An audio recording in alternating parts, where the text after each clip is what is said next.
네, 시청자 여러분. 이 시 다들 한 번쯤은 암송해 보셨죠? 윤동주 시인의 서시 죽는 날까지 하늘을 우러러 한 점 부끄러움이 없기를 잎새이는 바람에도 나는 괴로워했다. 저도 학창시절에 이 시 잘 외우고 다녔던 기억이 납니다. 또 얼마 전에 개봉됐던 영화 동주에서도 많은 시가 소개가 됐었죠. 저는 이런 시 대목들이 기억이 납니다. 나의 늙은 의사는 젊은이의 병을 모른다. 또 바람이 부는데 내 괴로움에는 이유가 없다. 새로운 길이라는 시구는 상당히 제 가슴에 와 닿았었는데요. 내를 건너서 숲으로, 고개를 넘어서 마을로, 오늘도 어제도 가고 오늘도 갈 나의 길, 새로운 길. 서시의 시인 윤동주 시인과 특별한 인연이 있는 분 오늘 스튜디오에 모셨습니다. 여러분 한국음악계의 포크 열풍을 일으킨 세시봉의 가수 윤영주 씨 잘 아시죠? 윤영주, 윤동주 이름에서도 특별한 인연이 느껴집니다. 윤영주 씨 스튜디오에 나오셨습니다. 어서 오십시오. 맞습니다. 예, 제가 그 자리로 좀 이동하도록 하겠습니다. 예. 기타를 또 들고 나오셨네요. 예. 아유, 반갑습니다. 감사합니다. 예. 제가 2년이라고 시청자분들께 말씀드렸는데 뭐 여러 차례 말씀하셨겠습니다만 윤동주 시인과 어떤 인연이십니까? 육촌 형제니까 할아버지끼리 친형제고. 할아버지끼리는 친형제고 이제 저는 육촌간이죠. 예. 예. 그런데 그 영화 동주를 보다 보면 저도 그 영화를 정말 감명 있게 봤는데 그 마지막 부분에 이제 세상을 떠난 다음인가요? 네. 윤동주 시인의 시신이라도 수습하기 위해서 가족들이 가는 장면도 나오고 그 전에 면회하는 장면은 잘 기억이 안 나는데 예. 안 나왔고 예. 면회는 이제 송몽규 면회하는 장면이 나오는데 윤동주 사후가 되겠고 거기에는 그 송몽규라는 고종 사촌의 아버지하고 윤동주 아버지가 간 걸로 되는데 원래는 저희 아버님이 가셨어요. 그래서 이준익 감독이 조금 송몽규를 이 영화를 드라마타이즈 하다 보니까 조금 사실과 달라진 건 좀 용서해 주십시오 그러더라고요. 예. 네. 아마도 영화 동주 속에서는 이제 윤동주 씨는 워낙 국민들이 잘 알고 네네. 송몽규라고 하는 인물은 잘 모르는 분들이 많으니까 네네. 그분을 좀 부각시키기 위해서 예. 약간의 이렇게 변형을 가했다. 맞습니다. 그러니까 예. 윤동주는 너무 내성적이고 뭐 이렇게 영화적으로 다루기가 좀 그랬대요. 그래서 아주 그 성격이 상대적인 고종사촌 송몽규를 성격적으로 이렇게 대조시키면서 하느라고 송몽규가 많이 알려지게 됐죠. 윤영주 선생님은 그러면 성장하시면서 아버님으로부터 윤동주 시인에 대해서 이야기를 많이 들으셨겠습니다. 아버님은 윤동주를 데리고 일본을 가시기도 했고 모든 가축 생활도 이제 다 정해주고 하셨던 그리고 또 용정에서는 윤동주가 자랄 때 선생님이기도 했어요. 예. 삼촌이지만은. 그래서 아버님이 들려준 윤동주는 아주 내성적이고 어디 있는지도 잘 모를 정도로 늘 고향에 와도 시집을 들고 산에 올라가서 종일 시를 읽다가 내려오고 밥 먹을 때면 등장하고 그런 아주 유순하고 내성적인 그런 성격의 조커였다고 얘기를 하시더라고요. 예. 네. 영화 세시봉에서 윤영주 선생님 나오는 대목을 보면은 그 전축을 틀어서 네. 노래를 들으시는 네. 장면이 한번 나오죠. 예. 노래를 하는데 반대를 하셨는데 아버지. 노래를 원래 클래식만 들으시다가 갑자기 그 윤영주 선생님 목소리가 나오니까 이렇게 미소를 띄우던 그 장면이 기억이 나는데 그것도 사실입니까? 아버님은 엄청 반대하셨죠. 근데 이제 젊은 교수님들이 학장님, 그 아드님이 하는 음악이 나쁜 음악이 아닌데 왜 이렇게 반대하시냐고. 그래서 조금 귀를 기울이기 시작하셨는데 아마 그 부분이 아버님이 제 노래를 트는 그 장면으로 이렇게 표현된 것 같아요. 예. 저희 제작진에서 오늘 윤영주 씨 나온다고 하니까 윤동주 시인에 대해서 영상물을 한번 구성을 해봤어요. 그렇습니까? 아주 짧게 구성되어 네네네. 있으니까 영화 동주 장면도 좀 집어넣고 예. 해서 한번 같이 보신다는 네네네. 이야기를 계속 해나가시죠. 네네네.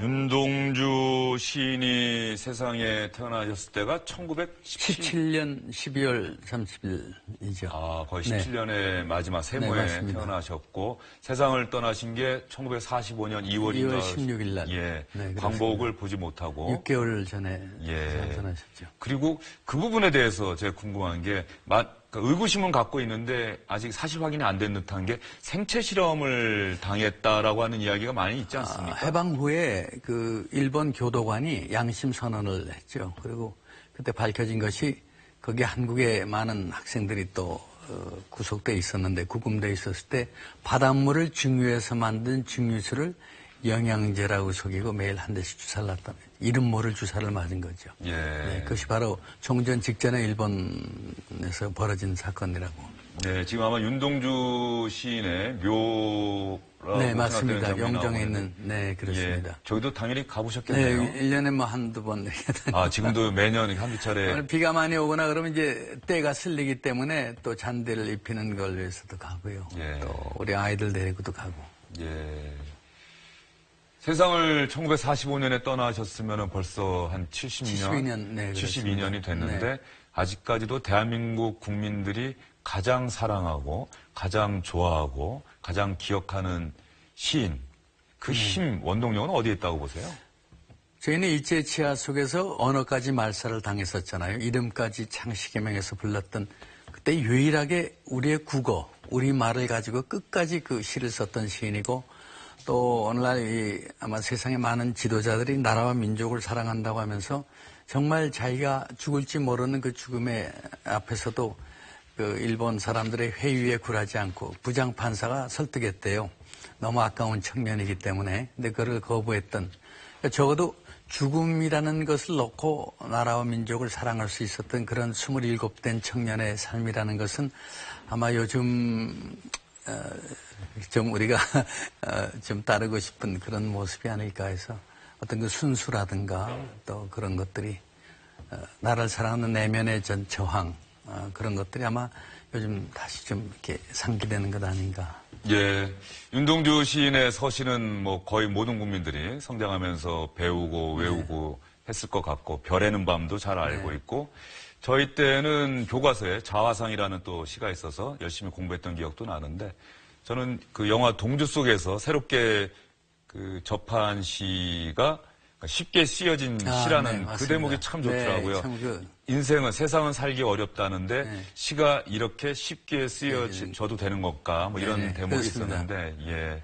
어떤 시인이 자신의 내면을 들여다보면서 어떤 그 양심을 바라보는 뭔가 같은 솔직한 고뇌 같았던 것 같아요. 네, 시가 쉽게 쓰여진다는 건 부끄러운 일이다. 부끄러운 일이다. 그 그렇죠. 마음이 어떤지, 어떤 정신세계를 갖고 있는지를 짐작할 수 있게 하는데, 네. 혹시 윤영주 씨께서는 육천영님인 윤동주 시인의 시 가운데 어떤 시를 가장 좋아하십니까? 많은 시를 좋아하는데 특별히 별 해는 밤이라는 시가 있어요. 그 별 하나의 추억과 별 하나의 사랑과 이렇게 진행되는데, 그 마지막에 보면요, 어머님 당신은 멀리 북간도에 계십니다.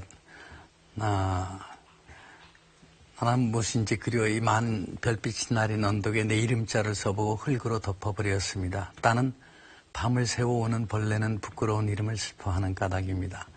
그러나 겨울이 지나고 나의 별에도 봄이 오면 무덤 위에 파란 잔디가 피어나듯이 내 이름자 묻힌 언덕 위에도 자랑처럼 풀이 무성할 겨이다.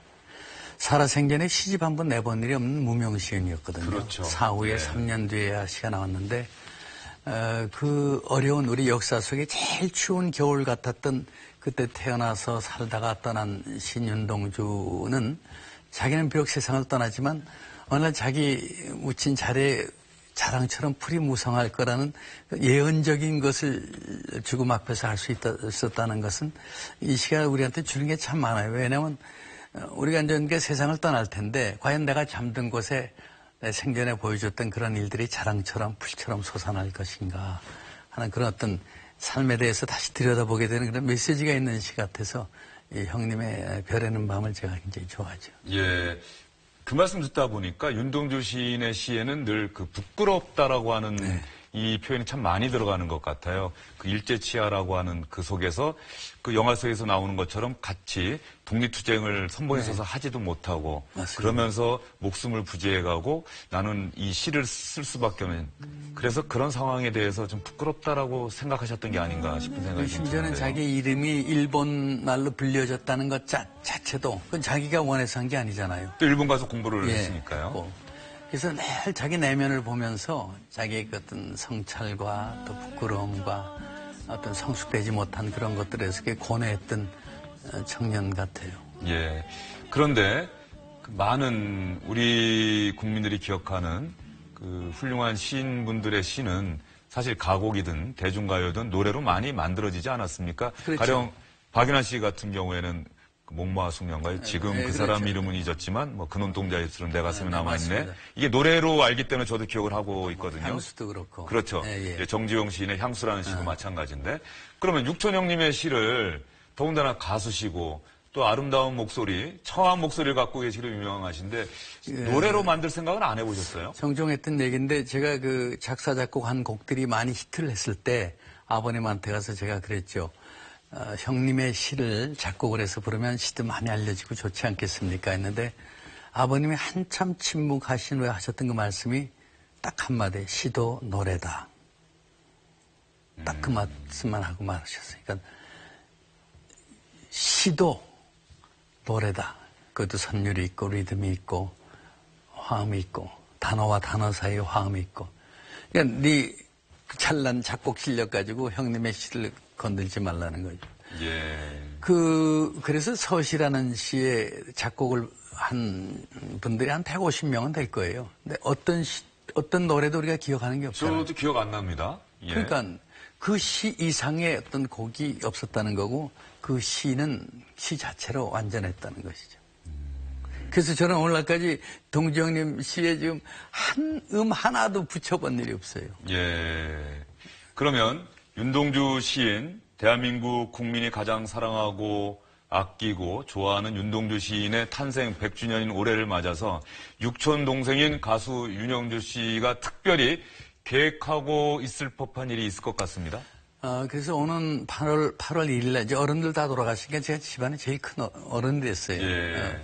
근데 그냥 지나치기가 좀 그렇고 해서 동정님의 탄생 100주년을 기념하는 기념 음악회 콘서트를 8월 1일날 예술의 전당에서 하게 되는데 그냥 뭐 제가 노래하고 얘기하고 마는 게 아니고 뭔가 좀 이렇게 새롭게 해보고 싶었어요. 그래서 거기 한 30분짜리 뮤지컬 이번에 초연되는 게 있는데 그 내용은 뭐냐면 동주 형님과 저의 대화를 가지고 만든 뮤지컬이에요. 예. 근데 제가 그 대화의 대상이 윤동주인 걸 모르고 쭉 진행되다가 맨 마지막에 가서 동주 형님 이렇게 끝나는. 그다음에 또 한 가지는 그 윤동주에 대해서 얘기할 수 있는 우리 평론할 수 있는 교수님 중에 김은교 교수라고 숙명여자대학교 예. 그분이 한 15분 강의를 해요.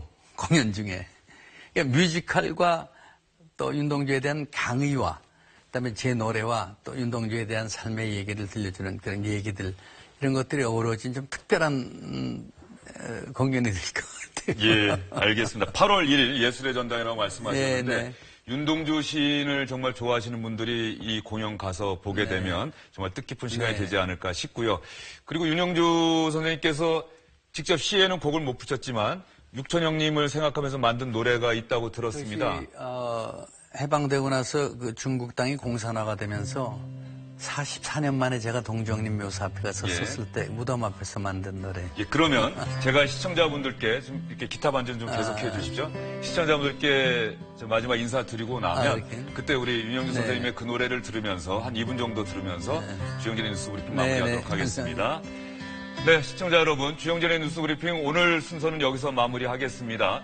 가수 윤영주 씨가 육천 형님, 윤동주 시인을 기리고 생각하면서 만든 노래 들으면서 여러분들도 한번 윤동주 시인의 삶, 또 죽는 날까지 하늘을 우러러 한 점 부끄러움이 없기를 바랬던 젊은이의 마음 한번 생각해 보시죠. 감사합니다. 당신의 하늘은 무슨 빛이었길래 당신의 바람은 어디로 불었길래 당신의 별들은 무엇을 말했길래 당신의 시들이 이처럼 숨을 쉬나요? 죽어가는 모든 것을 사랑했던 당신은 차라리 아름다운 영혼의 빛깔이여라. 잎새이는 바람에도